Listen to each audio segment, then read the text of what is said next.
경비병들이 두 여인을 황궁지하 술 저장고로 끌고 갔다.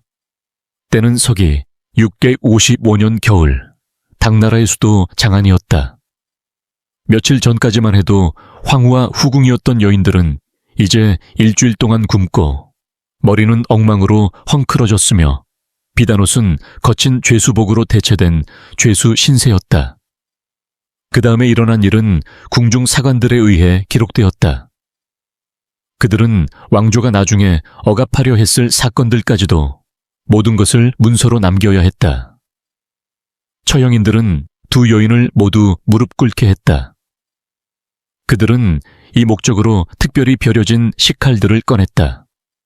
의식도 절차도 없이 두 여인 중 어느 누구에게도 말할 틈을 주지 않고 그들은 왕 황후의 손목과 발목을 잘라냈고 이어서 소숙비의 손과 발을 잘라냈다. 여인들은 여전히 살아있었다. 그들은 살아있도록 의도된 것이었다. 그것이 바로 핵심이었다. 처형인들은 피 흘리는 그들의 몸을 들어 올려 두 개의 거대한 술독 속으로 넣었다. 이 도자기 그릇들은 보통 술을 발효시키는 데 사용되었다. 술독은 사지가 없는 인간의 몸통을 담기에 딱 맞을 만큼 충분히 컸다. 여인들의 머리만 입구 밖으로 튀어나와 있었고 다른 것은 아무것도 없었다. 그러고 나서 처형인들은 밀랍으로 술독을 봉인하여 머리만 노출되도록 했다. 하인 한 명이 새로운 황후에게 명령이 수행되었음을 알리도록 파견되었다. 하인은 소식을 전할 때 특정 문구를 사용하도록 지시받았다. 그 문구는 인저, 즉 인간 돼지였다. 이 형벌을 명령한 새로운 황후의 나이는 27살이었다. 14년 전, 그녀는 이 궁궐에 오품 제인으로 들어왔는데 이는 황제의 침실에 접근할 수 있는 가장 낮은 직이었다. 그녀는 황족이 아니었다. 그녀는 귀족도 아니었다. 그녀는 목재 상인의 딸이었다. 그녀의 이름은 무조였다. 50년 안에 그녀는 중국 역사 4000년 동안 스스로 황제로 통치한 유일한 여인이 될 것이다. 그녀는 자신의 언니, 자신의 조카딸, 자신의 손녀, 자신의 두 아들, 수십 명의 대신, 그리고 수천 명의 의심되는 적들을 죽일 것이다. 그녀는 제국을 공포에 떨게 한 비밀 경찰대를 만들 것이다. 그녀는 여성 통치를 정당화하기 위해 종교 문헌을 다시 쓸 것이다. 그녀는 자신을 괴롭힌다고 주장하는 귀신들을 피해 중국의 수도를 옮길 것이다. 그리고 이 모든 것은 그녀가 그 술독 속의 두 여인에게 한 일에서부터 시작되었다. 이것은 무축천 인간 돼지 형벌, 그리고 그 뒤를 이은 50년간의 공포 통치에 대한 이야기이다. 이 이야기는 중국 역사의 다른 어떤 황제 전기보다 더 많은 기록된 살인, 배신, 그리고 잔혹 행위를 담고 있다. 이것을 기록한 궁중 사관들은 진실을 말하도록 요구받았다. 그들 중 많은 이들이 그들이 쓴 것 때문에 죽었다. 만약 당신이 인간이 절대 권력을 가질 때 무엇을 할 수 있는지를 드러내는 실제 역사에 끌린다면 지금 구독하고 알림벨을 눌러주십시오. 당신이 세계 어느 곳에서 시청하고 있는지 아래에 댓글로 알려주십시오. 당신이 곧 듣게 될 내용은 여러 독립적인 출처에 의해 검증되었고 목격자들에 의해 기록되었으며 1300년 이상 보존된 문서들에 남아 있습니다. 이것은 전설이 아닙니다. 이것은 역사상 가장 무자비했던 여인에 대한 기록된 역사입니다. 목자의 상인의 딸이 어떻게 황궁에 들어가 자신을 가로막는 모든 이들의 시신 위로 기어 올라가기 시작했는지부터 시작해 봅시다. 무조는 624년 산시성 문수현에서 태어났다. 그녀의 아버지 무사확은 그녀가 태어나기 몇 년 전에 결정적인 결정을 내린 목재 상인이었다. 그는 수나라에 대항하는 이연의 반란을 재정적으로 지원했다. 그 결정은 무씨 가문에게 모든 것을 바꾸어 놓았다. 이연이 성공하여 고조 황제로서 당나라를 건국했을 때 그는 자신의 전쟁에 자금을 댔던 상인들을 기억했다. 무사왁은 목재 상인에서 대신으로 승격되었다. 무씨 가문은 한 세대 만에 부유한 평민에서 하급 귀족으로 신분이 상승했다. 하지만 문제가 있었다. 무사왁에게는 첫 번째 아내에게서 얻은 아들들이 있었고 그가 6세 35년에 사망했을 때 그 아들들이 모든 것을 상속받았다. 무조의 어머니 양부인은 두 번째 아내였다. 그녀와 그녀의 딸들은 이복 오빠들에 의해 가문집에서 쫓겨났고 적은 생활비로 살아가야 했다. 무조는 11살이었다. 그녀는 이 굴욕을 결코 잊지 않을 것이다. 그녀는 이복 오빠들을 결코 용서하지 않을 것이다. 수십 년 후 그녀가 절대 권력을 쥐었을 때 그녀는 오빠 한 명을 외딴 정글로 유배 보내 질병으로 죽게 했다. 그녀는 다른 오빠의 아들을 사소한 죄로 처형했다. 무씨 가문의 남성 혈통은 체계적으로 파괴될 것이다. 하지만 그 복수는 먼 미래의 일이었다. 6세 35년에 무조는 한때 명망 높았으나 몰락한 가문의 소녀에 불과했다. 그녀에게는 한 가지 자산이 있었다. 그녀는 엄청나게 아름다웠다.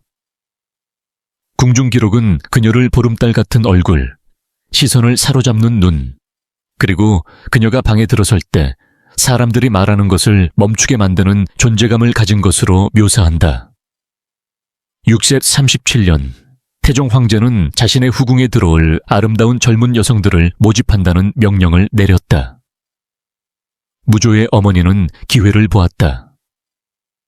그녀는 딸의 이름을 제출했다. 무조는 14살에 자금성에 들어갔다. 태종 황제는 중국 역사상 가장 위대한 통치자 중 한 명이었다. 그는 아버지가 왕위를 잡는 것을 도왔고 나중에는 아버지를 압박하여 자신에게 양위하도록 했다. 그는 자신의 지위를 확보하기 위해 자신의 두 형제를 죽였다.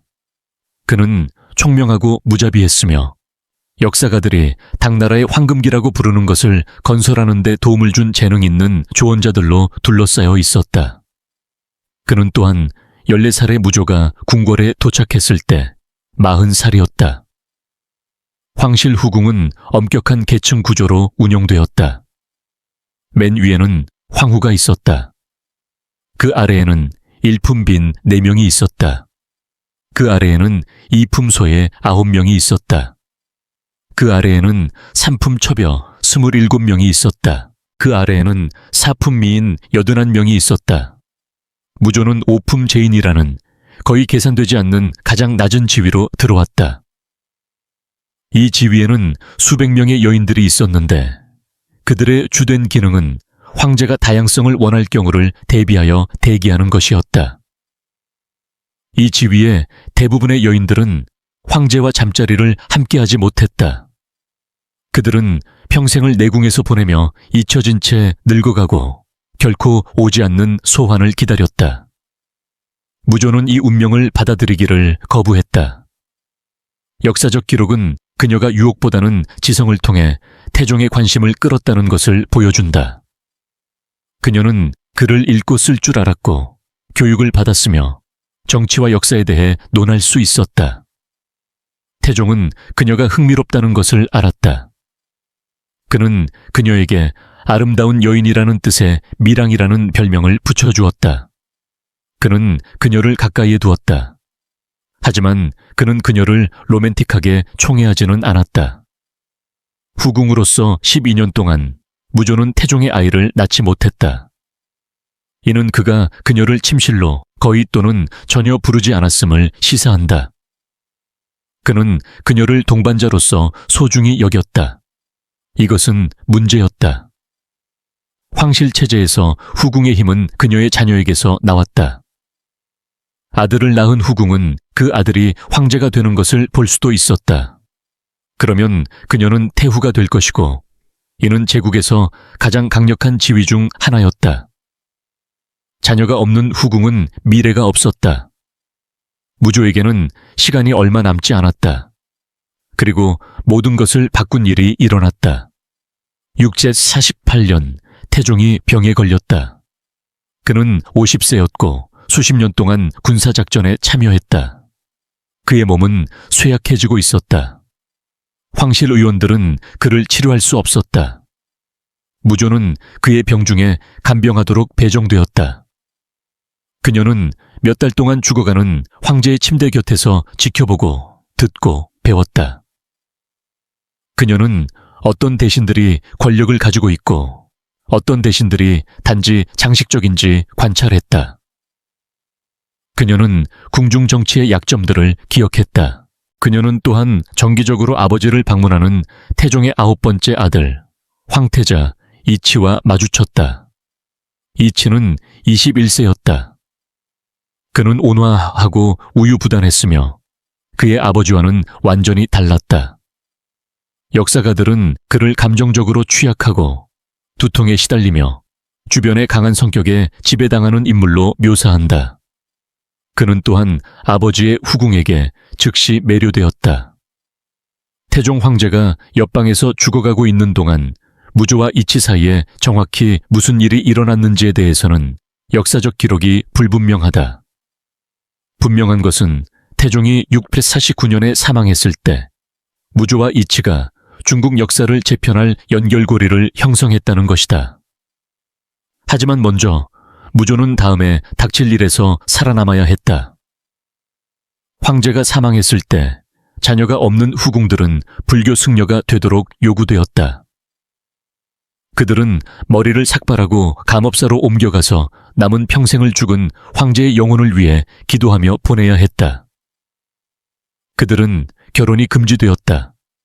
그들은 종교적 이침 속으로 사라질 것으로 예상되었다. 무조는 감업사에 들어갔을 때 25살이었다.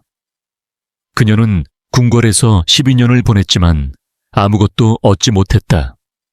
자녀도 없었다. 권력도 없었다. 미래도 없었다. 적어도 모두가 그렇게 생각했다. 이치는 649년에 고종 황제가 되었다. 그는 즉시 광대한 제국을 통치해야 하는 요구 사항들에 사로잡혔다. 그의 공식 황후는 강력한 귀족 가문 출신의 왕씨라는 여인이었다. 그의 가장 총애하는 후궁은 이미 그에게 아들을 낳아준 소숙비라는 여인이었다. 왕 황후에게는 문제가 있었다. 그녀는 후계자를 낳지 못했다.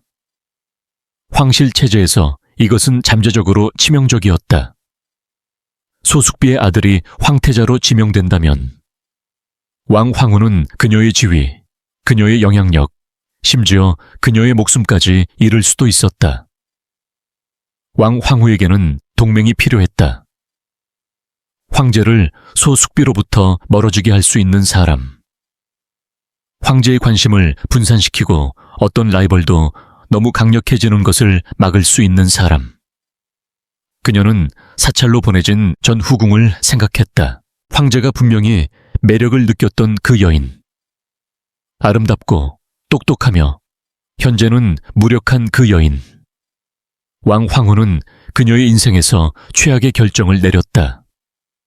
그녀는 고종 황제가 아버지의 기일에 감업사를 방문하도록 주선했다. 그녀는 무조가 그 자리에 있도록 보장했다. 그녀는 황제가 무조를 하급 후궁이자 주의를 분산시키는 존재로 받아들일 것이라고 예상했다. 대신 일어난 일은 고종 황제가 무조와 완전히 집착적으로 사랑에 빠진 것이다. 몇 주 안에 무조는 궁궐로 돌아왔다. 몇 달 안에 그녀는 임신했다. 2년 안에 그녀는 황제에게 2 아들을 낳아주었다. 왕 황후는 자신의 집에 호랑이를 초대한 것이다. 호랑이는 이제 주변을 맴돌고 있었다. 653년까지 궁궐에는 3개의 주요 파벌이 있었다. 왕 황후는 첫 번째 파벌을 이끌었다. 그녀는 당나라 건국을 도왔던 옛 귀족 가문들의 지지를 받았다. 그녀의 숙부는 재산기였다. 그녀의 가문은 여러 세대 동안 황실을 섬겨왔다.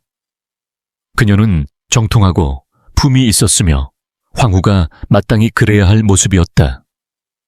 하지만 그녀에게는 자녀가 없었다. 소숙비는 두 번째 파벌을 이끌었다. 그녀는 아름다웠고 황제의 총애를 받았으며 이소절이라는 아들을 낳았다. 만약 그 아들이 황태자가 된다면 소숙비는 다음 황제의 어머니가 될 것이었다. 무조는 세 번째 파벌을 이끌었다. 그녀는 전직 수녀, 이전 황제의 전후궁, 평민 출신의 여인이었다. 귀족 가문들은 그녀를 경멸했다. 옛 대신들은 그녀를 인정하기를 거부했다. 하지만 그녀에게는 두 아들이 있었고 황제는 그녀에게 집착했다. 세 여인은 2년 동안 서로를 맴돌았다. 동맹은 형성되고 해체되었다. 왕 황후는 소숙비에 맞서 무조와의 동맹을 유지하려 했다. 소숙비는 왕 황후에게 무조가 진짜 위협이라고 설득하려 했다. 무조는 두 편을 서로 대립시키면서도 황제에 대한 자신의 영향력을 꾸준히 증가시켰다. 궁중 사관들은 그들의 전술을 놀라울 정도로 자세하게 기록했다. 왕 황후는 무조가 이전 황제를 유혹하여 고종과의 관계를 일종의 근친상간으로 만든다는 소문을 퍼뜨렸다. 무조는 자신의 동맹들에게 왕 황후가 주수를 행하고 그녀의 처소에 라이벌들의 저주 인형을 보관하고 있다는 소문을 퍼뜨리도록 하여 대응했다. 소숙비는 무조가 이전 황제를 불경하게 대했다고 비난했다. 무조는 자신의 동맹들에게 소숙비가 왕 황후의 채 독을 탔다고 비난하도록 했다. 세 여인 사이에 갇혀 모두가 서로를 파괴하기를 원하는 황제는 아무것도 하지 않았다. 그는 우유부단함에 마비되었다. 그는 무조를 사랑했지만 그녀를 승격시키는 것에 정치적 결과를 두려워했다. 그는 왕 황후를 존중했지만 그녀의 냉담함에 분개했다. 그는 소숙비를 즐겼지만 점점 그녀가 지루하게 느껴졌다. 무조는 교착 상태가 황제가 행동하도록 강제하는 무언가가 생길 때까지 계속될 것이라는 것을 깨달았다. 그녀는 너무나 극적이고 너무나 파괴적인 사건이 필요했고 그로 인해 황제가 행동할 수밖에 없도록 만들어야 했다. 654년 가을 그녀는 그 사건을 만들었다. 654년에 무조는 딸을 낳았다. 이는 고종 황제와의 그녀의 네 번째 아이였다. 출산은 평범했다. 아기는 건강했다.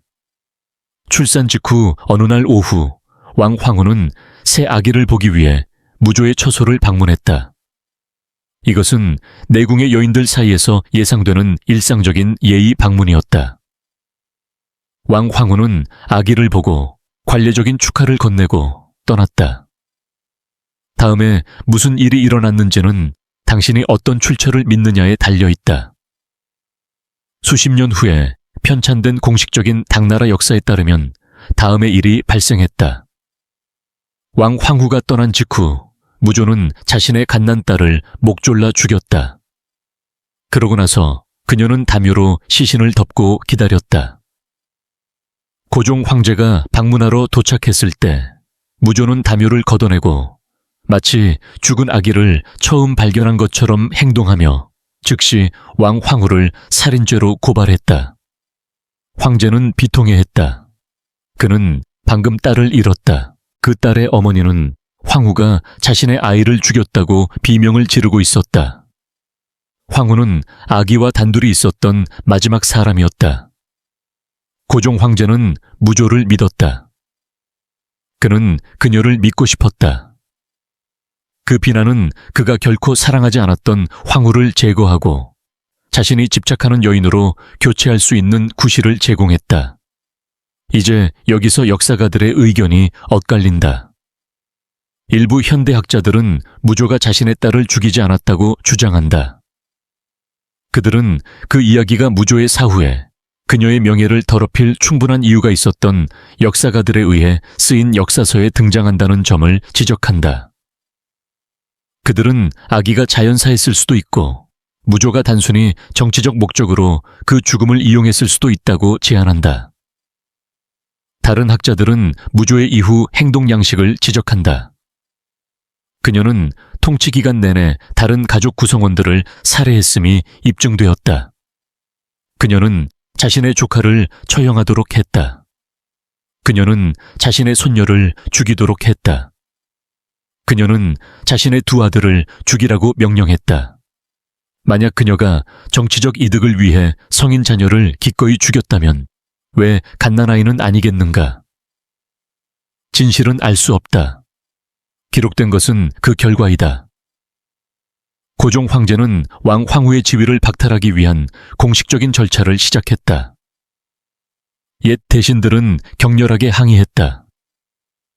왕 황후의 숙부인 재상은 확고한 귀족 가문 출신의 황후를 제거하고 평민을 승격시키는 것은 왕조를 불안정하게 만들 것이라고 주장했다. 다른 대신들은 사임하겠다고 위협했다. 황제는 망설였다. 반대는 그가 예상했던 것보다 강했다. 무조는 끝나지 않았다. 다음 몇 달 동안 무조는 자신을 반대하는 대신들을 체계적으로 파괴했다. 그녀는 궁궐 전체에 첩자를 두었다. 그녀는 어떤 대신들이 부패했는지, 어떤 대신들이 적을 가지고 있는지, 어떤 대신들이 숨겨야 할 비밀을 가지고 있는지 알고 있었다. 그녀는 이 정보를 황제에게 조심스럽게 제공했고 각 폭로의 타이밍을 최대의 효과를 위해 맞추었다. 그녀를 반대했던 재상은 반역을 꾀했다는 혐의를 받았다. 증거는 미약했지만 무조의 동맹들은 황제가 가장 암시에 취약했을 때 그 증거가 황제에게 전달되도록 했다. 재상은 유배되었다. 무조의 승격을 반대했던 한 고위 대신은 뇌물을 받은 혐의로 고발되었다. 그는 강등되어 지방관직으로 보내졌다. 하나씩 반대자들은 몰락했다. 살아남은 사람들은 침묵하는 법을 배웠다. 655년 10월까지 반대는 무너졌다. 고종 황제는 칙령을 내렸다. 왕 황후는 그녀의 지위에서 제거되었다. 소숙비는 그녀의 지위에서 제거되었다. 두 사람 모두 그들의 칭호, 재산, 하인, 이름이 박탈되었다.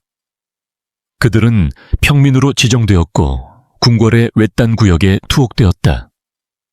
무조는 중국의 황후가 되었다. 그녀는 31세였다.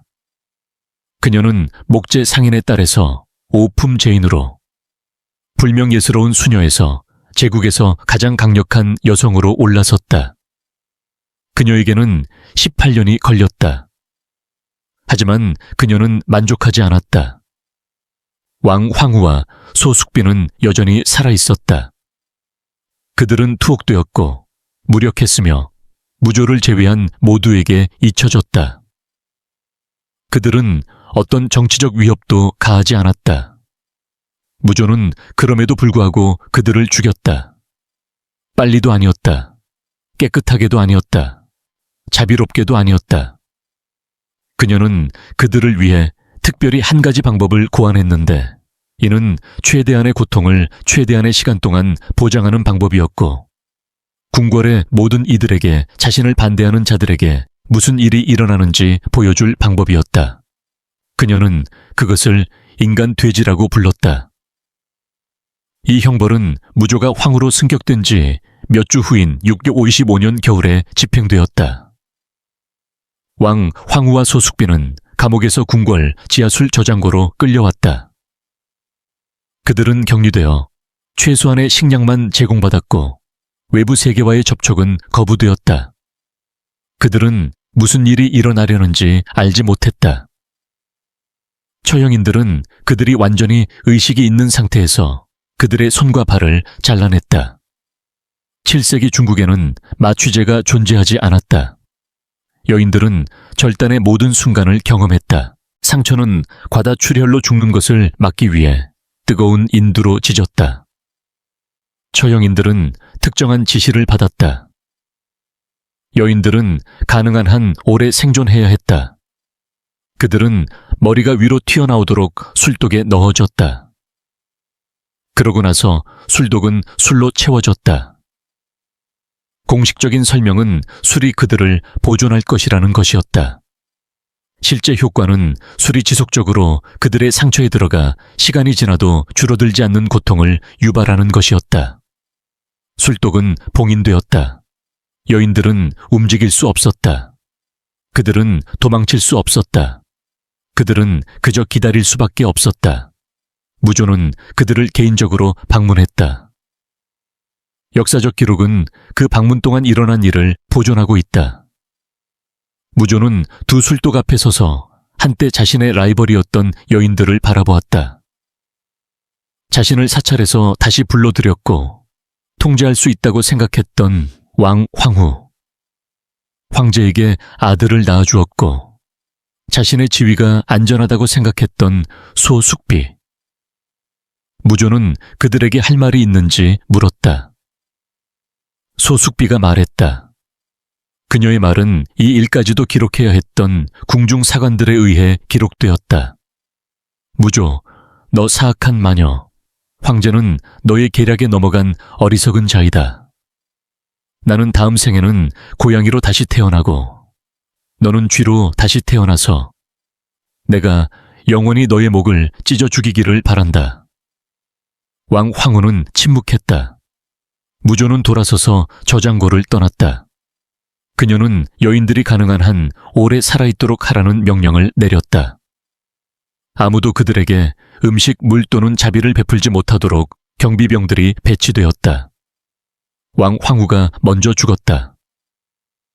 역사적 기록은 그녀가 며칠 동안 생존했는지 명시하지 않는다. 추정치는 3일에서 2주까지 다양하다. 소숙비는 더 오래 살았다. 그녀의 저주는 그녀에게 붙잡을 무언가를 주었다. 그녀는 몸이 마침내 굴복하기 전까지 약 열흘을 버텼다. 두 여인이 모두 사망한 것이 확인되었을 때 무조는 그들의 시신을 술독에서 꺼내 매장 없이 처리하도록 했다. 중국 문화에서 매장을 거부하는 것은 궁극적인 모욕이었다. 이는 영혼이 결코 안식할 수 없고 결코 사후 세계로 넘어갈 수 없으며 결코 평화를 찾을 수 없음을 의미했다. 그러고 나서 무조는 소숙비의 저주가 그녀에게 얼마나 깊이 영향을 미쳤는지 드러내는 일을 했다. 그녀는 황궁에서 고양이를 금지했다. 무조의 통치 다음 50년 동안 자금성 안에는 어떤 고양이도 허용되지 않았다. 금지령은 절대적이었다. 궁궐 담장 안에서 발견된 모든 고양이는 즉시 살해되었다. 고양이가 들어오는 것을 막지 못한 하인들은 엄하게 처벌받았다. 공식적인 설명은 고양이가 부정한 동물이라는 것이었다. 실제 이유는 궁중의 모든 사람에게 명백했다. 무조는 소숙비의 저주를 두려워했다. 두려움은 미신보다 더 깊었다. 무조는 그녀가 의사들에게 방문이라고 묘사한 것을 경험하기 시작했다. 그녀는 왕 황후와 소숙비의 영혼이 밤에 그녀의 침실에 나타난다고 주장했다. 그녀는 그들이 그녀를 비난하고 그녀를 핥히고 그녀를 지옥으로 끌어내리려 한다고 주장했다. 궁중 의사들은 그들이 조심스럽게 신경쇠약이라고 부르는 것에 대한 약을 처방했다. 약은 도움이 되지 않았다. 무조는 궁궐의 다른 방으로 옮기려 했다. 귀신들은 따라왔다. 그녀는 불교 승려들에게 퇴마의식을 수행하도록 했다. 귀신들은 남아있었다. 마침내 그녀는 극단적인 결정을 내렸다. 657년 무조는 고종 황제를 설득하여 황실 수도를 장안에서 동쪽으로 500마일 떨어진 낙양으로 옮기도록 했다. 공식적인 정당화는 낙양이 제국 통치의 더 중심적인 위치라는 것이었다. 실제 이유는 무조가 그녀가 살인을 저지른 궁궐에서 벗어나고 싶었기 때문이었다. 전체 황실 정부가 이전했다. 수천 명의 관리, 하인, 경비병, 그리고 가족 구성원들이 무조가 옛 도시에서 잠을 이룰 수 없었기 때문에 짐을 싸서 새 도시로 이사했다. 도움이 되지 않았다. 귀신들 또는 무조의 죄책감 또는 그녀를 괴롭히는 그 무엇이 그녀를 낙양까지 따라왔다. 그녀는 남은 평생 동안 괴로움을 당할 것이다. 하지만 괴로움은 그녀가 다시 살인하는 것을 막지 못했다. 그것은 그녀를 자비롭게 만들지 않았다. 그것은 그녀의 통치를 부드럽게 하지 않았다. 오히려 무조는 세월이 흐를수록 더욱 무자비해졌는데 마치 자신의 양심을 앞지르려 하는 것 같았다. 고종 황제는 항상 병약했다. 젊었을 때 그를 괴롭혔던 두통은 나이가 들면서 더욱 심해졌다. 6년 60년대까지 그는 자주 무능력해졌고 조정에 참석할 수 없었고 결정을 내릴 수 없었다. 무조는 그 공백 속으로 들어섰다. 처음에는 그녀가 중개자 역할을 하며 황제의 결정을 대신들에게 전달했다. 그러고 나서 그녀는 사소한 결정을 스스로 내리기 시작했다. 그러고 나서 그녀는 황제가 누워있는 동안 황제의 인장을 찍어 주요 결정을 내리기 시작했다. 대신들은 알아차렸다. 그들은 항의했다. 그들 중 일부는 고종 황제에게 아내의 커져가는 권력을 제한하도록 설득하려 했다. 그 대신들은 사라졌다. 재상상관에는 664년에 황제에게 무조를 권력에서 제거해달라는 상소를 올렸다. 그는 여성이 황실 결정을 내리는 것은 전통, 자연질서, 그리고 통치의 기본 원칙을 위반한다고 주장했다. 무조의 첩자들은 상소가 황제에게 도달하기 전에 그것을 가로챘다. 그들은 그것을 먼저 그녀에게 가져왔다. 그녀는 눈물을 흘리며 남편과 대면했다. 그녀는 그를 위해 모든 것을 희생했다고 말했다. 그녀는 그에게 자녀를 낳아주었고 그의 궁궐을 관리했으며 병중에 그를 간호했다. 그런데 이제 그의 대신들이 그녀를 쓰레기처럼 내던지려 한다고. 허약하고 조종당하는 고종 황제는 재상 상관의를 소환하여 설명을 요구했다. 재상은 자신을 변호하려 했다. 그는 말을 마치기도 전에 체포되었다. 며칠 안에 그는 반역죄로 기소되었다. 그는 그의 아들과 함께 처형되었다. 그의 손녀는 궁궐 세탁소에 노비로 전락했다. 그 손녀 상관 완하는 자라서 무조의 가장 신뢰받는 조언자 중 한 명이 될 것이다. 무조는 자신의 적들의 자녀들을 모아 궁궐에서 키웠고 그들을 자신의 의지의 도구로 만들었다. 그녀는 그 아이러니를 즐겼다. 상관의 사건 이후 어떤 대신도 무조에게 공개적으로 도전할 엄두를 내지 못했다. 그녀는 명목상으로는 황후였지만 실제로는 황제였다. 그녀의 남편은 점점 병들고 점점 무관심해져 자신의 침실로 물러났고 아내가 통치하도록 내버려 두었다. 683년 고종 황제가 사망했다. 무조는 59세였다. 그녀는 남편이 쇠퇴하는 동안 20년 동안 중국을 효과적으로 통치해왔다. 이제 그녀는 선택에 직면했다. 그녀의 아들 이현이 중종 황제가 되었다. 전통에 따르면 무조는 편안한 궁궐로 물러나 손주들을 즐기고 아들이 통치하도록 허용해야 했다. 그녀는 황태후라는 칭호와 상당한 영향력을 유지하겠지만 실제 권력은 다음 세대로 넘어갈 것이었다.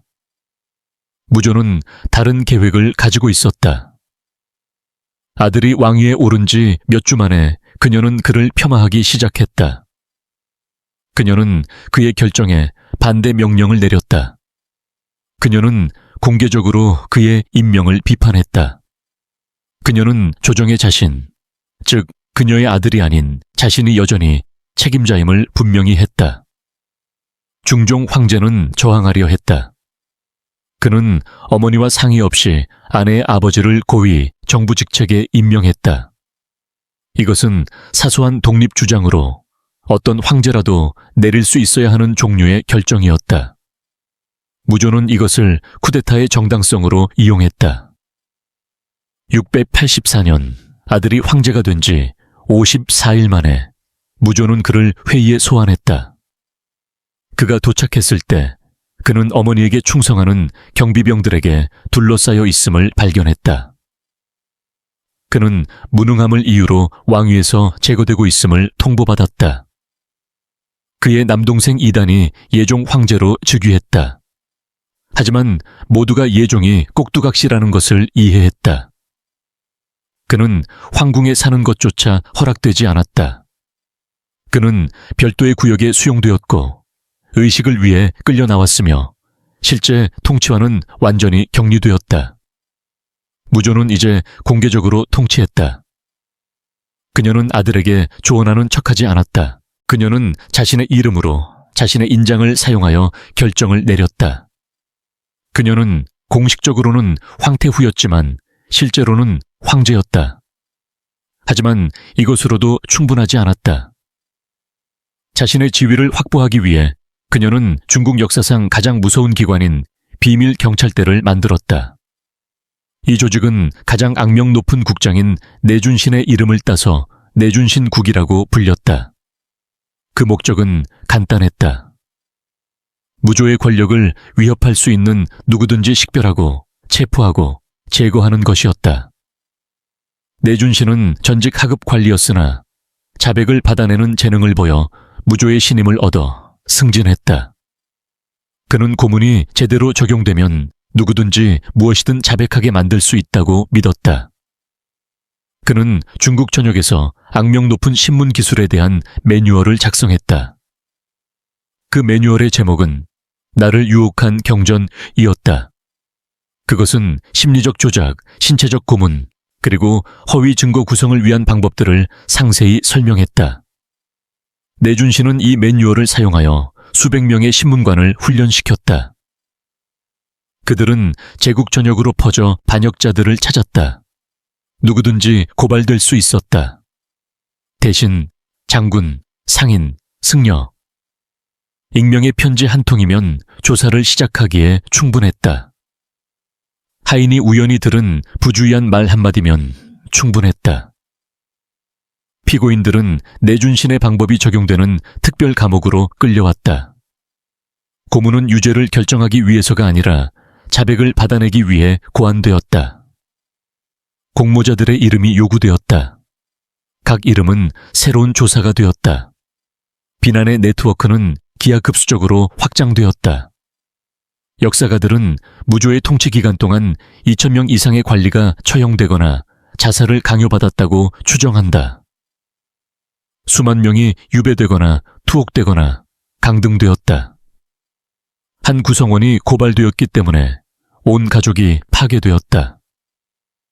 공포는 효과적이었다. 아무도 무죄에 감히 반대하지 못했다. 아무도 심지어 비판을 속삭이지도 못했다. 감시는 너무나 완벽해서 사람들은 자신의 집에서조차 자유롭게 말하는 것을 멈췄다. 690년 무조는 마지막 단계를 밟았다. 그녀는 그녀의 연인들과 아들들이 통치했던 당 왕조를 폐지했다.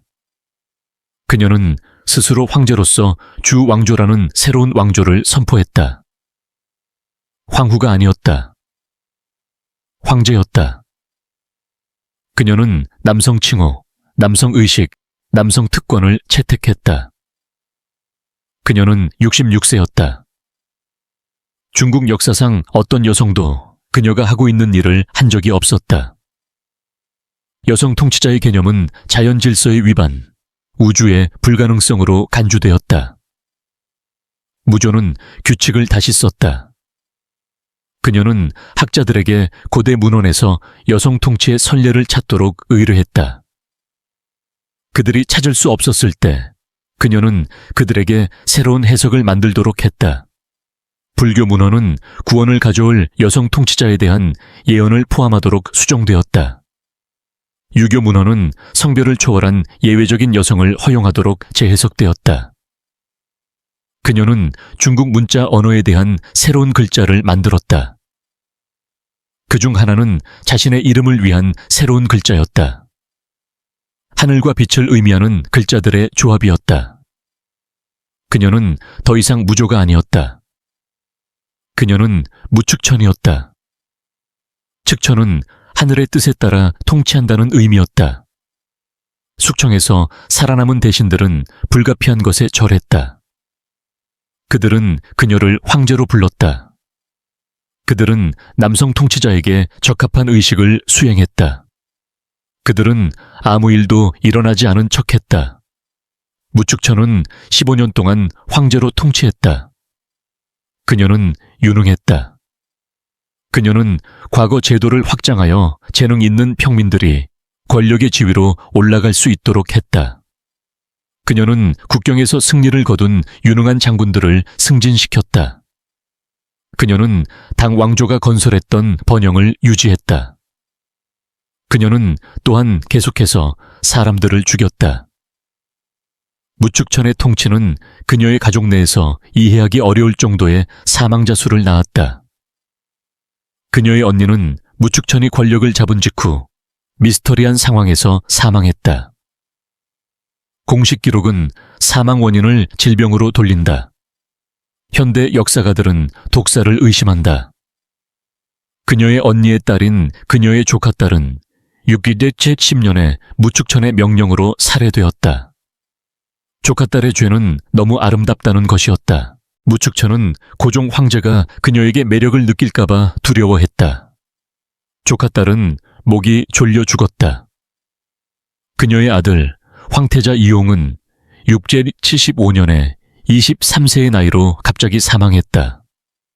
공식적인 사인은 질병이었다. 당대의 소문은 그의 죽음을 그의 어머니의 탓으로 돌린다.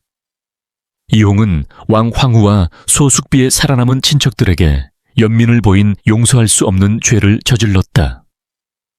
그는 죽은 여인들의 딸들을 노비에서 풀어주고 결혼할 수 있도록 요청했다. 무축천은 이것을 자신의 적들에 대한 동정심으로 해석했다. 이용은 요청한 지 몇 달 안에 사망했다. 또 다른 아들 이현은 이용의 사망 후 황태자로 지명되었다. 그는 너무 독립적인 것으로 판명되었다. 그는 자신의 형의 죽음에 대해 자체 조사를 실시하고 위험한 질문을 하기 시작했다. 육제급 80년, 무축천은 그를 반란을 꾀했다고 비난했다. 그는 유배되었다. 4년 후 그는 자살을 강요받았다. 그녀의 세 번째 아들 중종 황제가 되었다. 그는 제가 앞에서 언급했듯이 54일 만에 폐위되었다. 그는 다음 15년 동안 가택연금 상태에서 어머니가 자신을 죽이기로 결정할지 모른다는 불안 속에서 보냈다. 그녀의 네 번째 아들 예종 황제가 꼭두각시 황제가 되었다. 그는 어머니를 너무 두려워한 나머지 어떤 결정도 내리기를 거부했다. 그는 자신의 통치 기간 내내 자신의 구역에 숨어 지내며 간과되기를 바랐다. 그녀의 손주들도 마찬가지 운명이었다. 그녀의 손녀 영태공주는 7회리 1년에 무축천의 명령으로 17세의 나이에 매질당해 사망했다. 공주의 죄는 무축천이 총애하는 남성들에 대해 험담을 한 것이었다. 그녀의 남편, 무축천의 손녀 사위도 그녀와 함께 처형되었다. 메시지는 분명했다. 어떤 가족관계도 누구도 보호하지 못했다. 피는 아무 의미가 없었다. 무축천에 대한 절대적인 충성만이 중요했다. 그리고 그것조차 항상 충분하지는 않았다. 70대에 무축천은 남성 총애자들을 들이기 시작했다. 이것은 전례 없는 일이었다. 황제들은 항상 여성 후궁들을 두었다. 남성 총애자들을 둔 여성 통치자의 개념은 중국 문화 규범을 너무 벗어나서 많은 역사가들이 처음에는 기록을 믿기를 거부했다. 하지만 기록은 명시적이다. 그녀의 첫 번째로 알려진 총애자는 설회의로 궁궐 연락책을 통해 그녀의 관심을 끈 전직 노점 상인이었다. 그녀는 그를 불교 승려로 만들어 내궁에 자유롭게 출입할 수 있는 구실을 제공했다. 그녀는 그를 주요 사찰의 주지로 만들어 부와 지위를 주었다. 그녀는 그를 장군으로 만들어 군대를 주었다. 설회인은 오만해졌다. 그는 황제와의 관계가 자신을 결과로부터 보호해 줄 것이라고 생각했다. 그는 다른 관리들과 싸움을 걸었다. 그는 총애를 잃은 것에 화가 났을 때 사찰을 불태웠다. 694년 무축천은 그를 죽였다. 그의 시신은 몇 시간 안에 화장되었다. 그의 가족은 아무런 통보도 받지 못했다.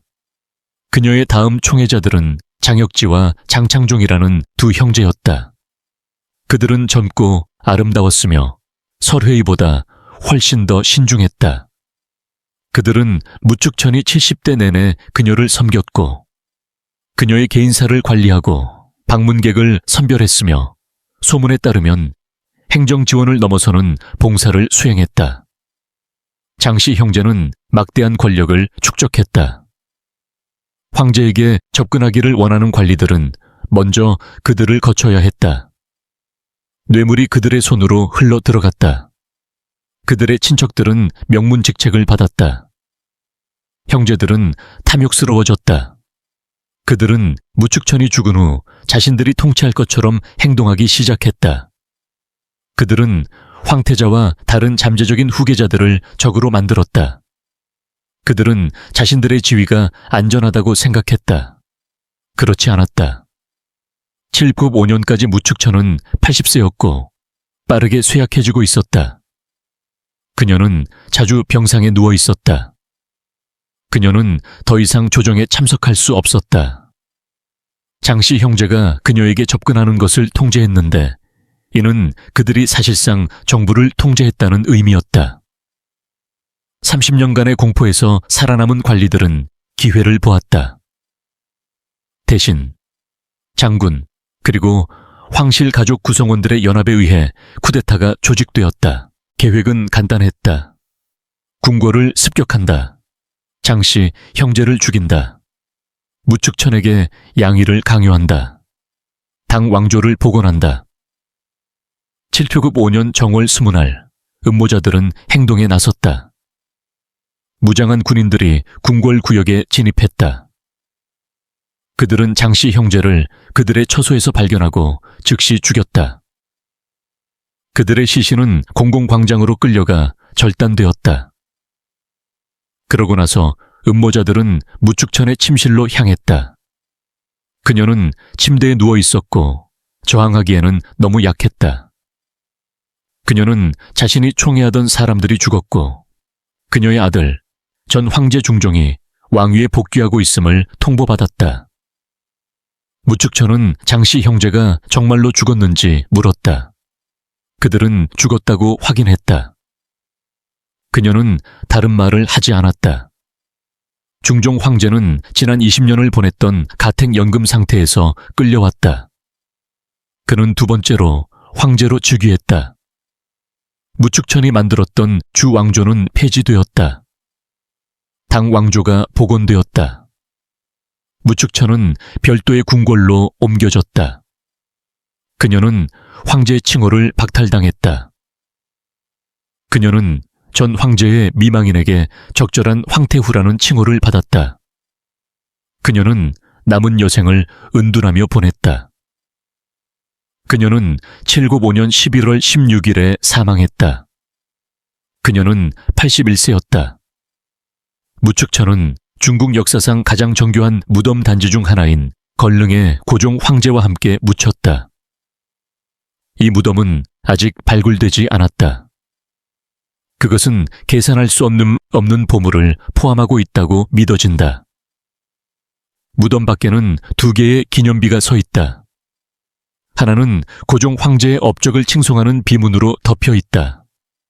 다른 하나는 비어 있다. 비어있는 기념비는 무축천의 것이다. 왜 비어 있을까? 아무도 확실히 모른다. 일부 역사가들은 무축천이 자신의 업적이 말로 표현할 수 없다고 믿었기 때문에 비어 있도록 명령했다고 믿는다. 다른 이들은 그녀의 후계자들이 50년 동안 그들을 통치했던 이 여성에 대해 뭐라고 말해야 할지 몰랐기 때문에 비워두었다고 믿는다. 가장 그럴듯한 설명은 그녀의 후계자들이 무엇을 쓸지에 대해 합의할 수 없었다는 것이다. 만약 그들이 그녀를 칭찬한다면 그들은 그들의 왕조를 전복시킨 찬탈자를 찬양하는 것이 될 것이다. 만약 그들이 그녀를 비난한다면 그들은 이제 통치하고 있는 황제들을 낳은 여인을 모욕하는 것이 될 것이다. 그들은 침묵을 선택했다. 비어있는 기념비는 1300년 이상 서 있었다. 그것은 오늘날에도 비어있다. 인간 돼지로 변했던 두 여인, 왕 황후와 소 숙비의 후손들은 잊혀지지 않았다. 무축천이 사망한 후 중종 황제는 두 여인을 복권시키는 칙령을 내렸다. 그들은 사후에 그들의 칭호를 회복했다. 그들의 살아남은 친척들은 노비에서 풀려나 정상적인 삶으로 돌아갈 수 있도록 허용되었다. 그들을 기리는 기념비가 세워졌다. 하지만 복권은 빼앗긴 것을 회복할 수 없었다. 두 가문은 무축천의 통치 기간 동안 체계적으로 파괴되었다. 그들의 재산은 몰수되었다. 그들의 남성 구성원들은 처형되거나 유배되었다. 그들의 여성 구성원들은 궁궐 세탁소에 노비로 전락하거나 하인이 되도록 강요받았다. 그들이 복권될 무렵에는 복권할 사람이 거의 남아있지 않았다. 가문은 지워졌다. 무축천의 복수는 완전했다. 중국 역사가들은 13세기 동안 무축천과 씨름해왔다. 전통적인 평결은 비난이었다. 그녀는 괴물, 찬탈자, 자연의 변칙으로 묘사되었다. 그녀의 범죄 이야기는 반복되고 자세해졌다. 그녀는 사악한 황후의 원형이 되었다. 여성에게 권력을 갖도록 허용할 때 무슨 일이 일어나는지에 대한 경고 이야기였다. 현대 역사가들은 이 편견을 수정하려고 시도했다. 그들은 과거 제도의 확장, 재능 있는 평민의 승진, 군사적 승리, 행정개혁과 같은 그녀의 진정한 업적을 지적한다.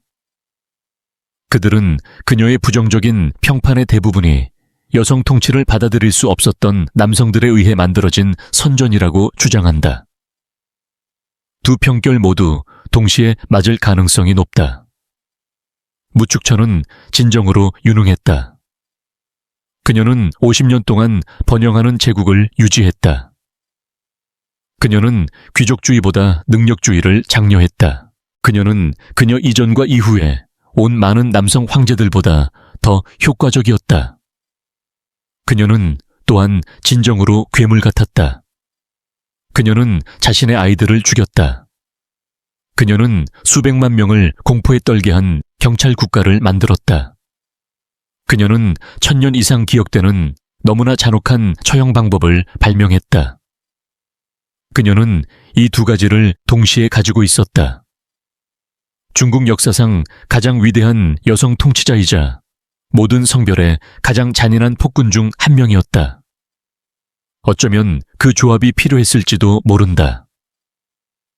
어쩌면 7세기 중국의 여성은 무축천이 된 것 없이 그녀가 성취한 것을 성취할 수 없었을지도 모른다.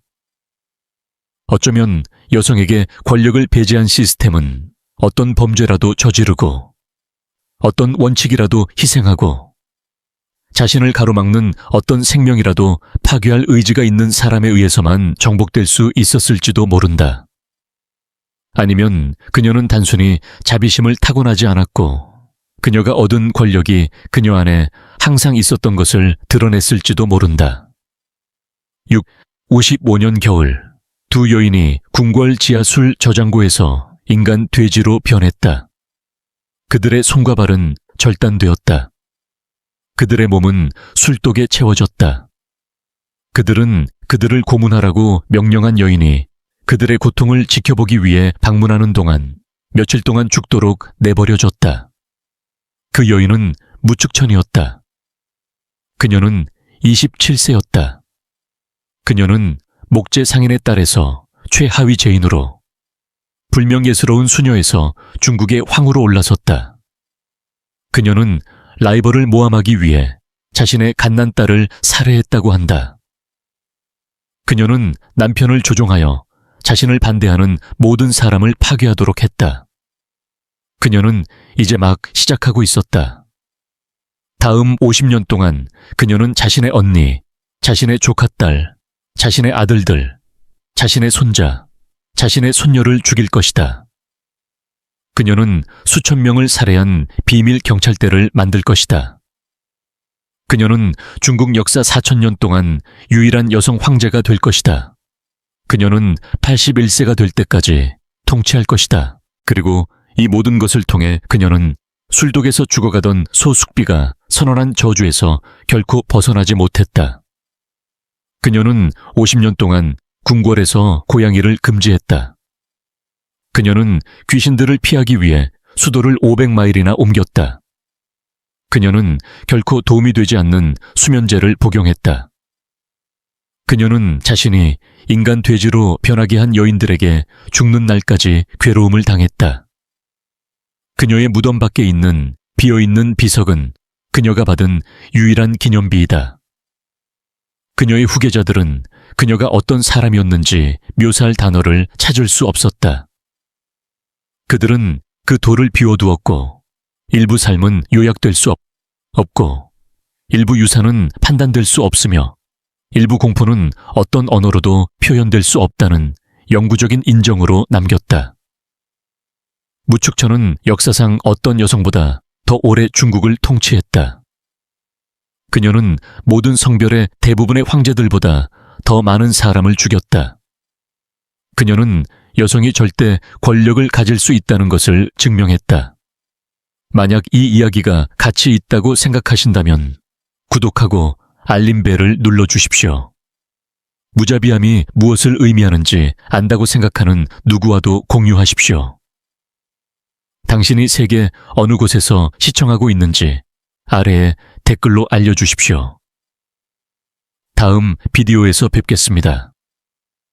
우리는 아무도 그들을 막을 수 없을 때 인간이 어떤 존재가 되는지 드러내는 묻힌 진실들을 계속해서 밝혀낼 것입니다.